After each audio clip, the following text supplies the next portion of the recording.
Okay, we are going to do distribution lists now.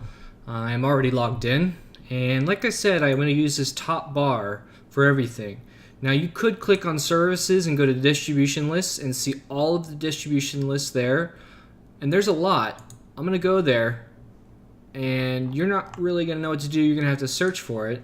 So since we're searching, we might as well start from here, the very beginning in this home screen, and search from here. So if I wanted to work on a distribution list for Alameda, I'm going to type Alameda, and a distribution list should show up. So Alameda office, there is a naming convention, so it's the place and then the office, and then if you hover over, you see it's a distribution list. So I'm going to just click on that, and it puts us right into the distribution list. This is the same thing if I just went into distribution list here and search for Alameda. I know it's like 3 down, and search for it here. It would show up Alameda. I'm trying to cut corners here. Alameda, there it is. So there's lots of different ways to get there, and here we are. So once you're inside here, you will be spending your time in this section, the members section. And I'm going to click on this. It says 65 members. And then what we can see here is the who's inside the list right now. I see a couple things I want changed already, but so I see the name of the person, their email address, and then the type of contact or mailbox or distribution list it is. And what that means is if they are a user or a mailbox, then that's what they put in here. If they are a forward-only agent that only wants a forward, we have to give them a Drysdale, and then we forward this list, this distribution list, to a contact, which we'll show you in another video. And so that's why you see a distribution list within a distribution list, because this is a forward-only agent. Now, when I scroll down here briefly, I saw there's a contact here. This should not be what's happening. This person should have a collie.young at BHHS Drysdale distribution list that then forwards to this contact here. So there's some cleanup needed here. But anyways, I'm going to remove someone and add someone, and I might look up that collie person and just fix that right now too. So if I want to remove somebody, so if I let's start by removing. So I'm going to click on Alex here, and I just hit exclude from list, and he's gone. I could hit close if I'm done, but I'm not done. I'm going to put Alex back, and I'm going to look up collie. So I clicked a little fast there.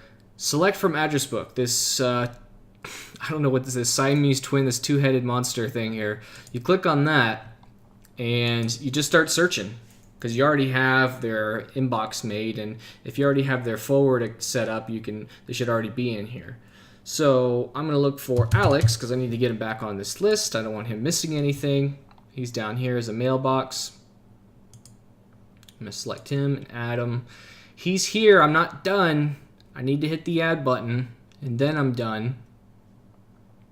But I'm going to look for Collie Young while I'm in here. I'm going to look for the Collie Young Drysdale email. So I'm going to type Collie. So this, you might find yourself doing this, just cleaning up the list. And look at that. All right, so I might go down a rabbit hole. I'm going to copy this email address because I got an idea about something I want to do here. So I want to put Collie Young's Drysdale inside there. And now that's happening. So there, 2 Drysdales are being added. I'm going to hit the add button.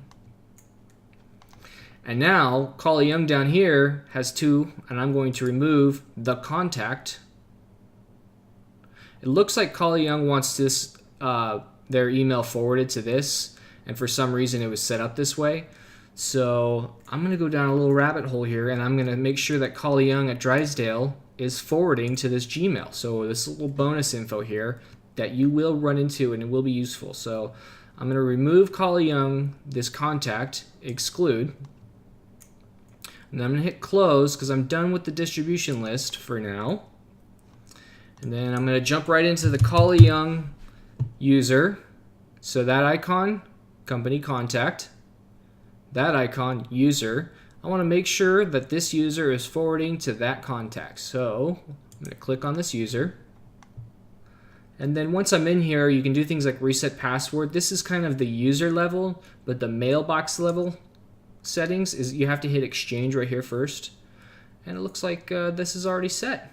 So no need to worry if Collie's not going to get something. Their Drysdale email address is already forwarding to this. But let's click on it just to see if there was nothing in there. So if I click on the email address, it might look like nothing's in here. But if I search for Collie, we'll probably see a check mark.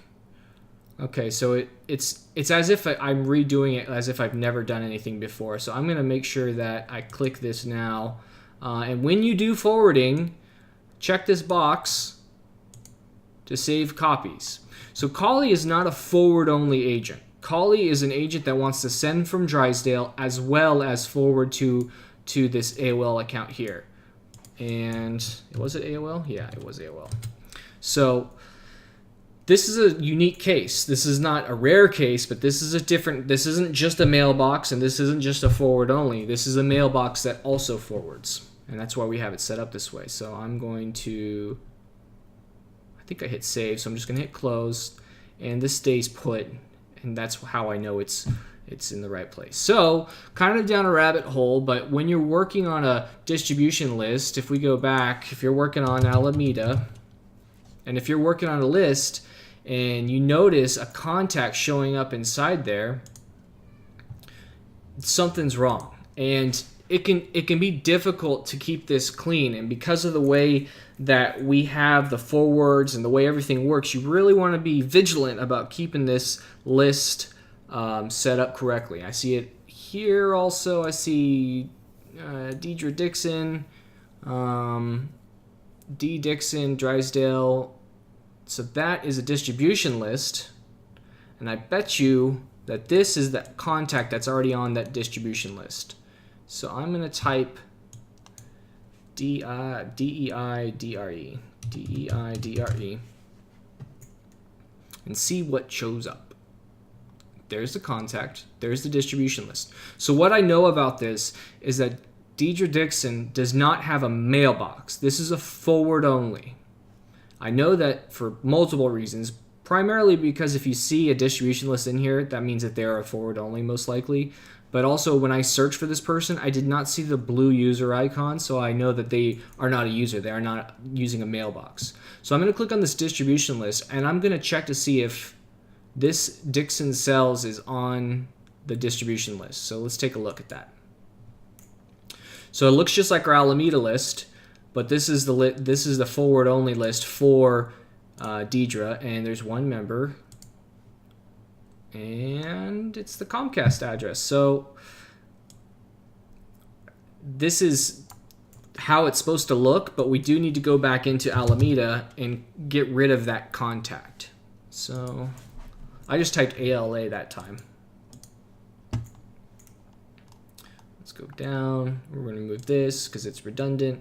Nothing bad's going to happen. Only one email will get delivered eventually to this Comcast, but it just makes a messy list, and you want to keep it clean if you want to see how many people are in there, or let's say we're trying to get a head count for an office, or just for multiple reasons. And then once things cost money like mailboxes, you want to keep everything really lean, and you don't want extra stuff like this showing up in here.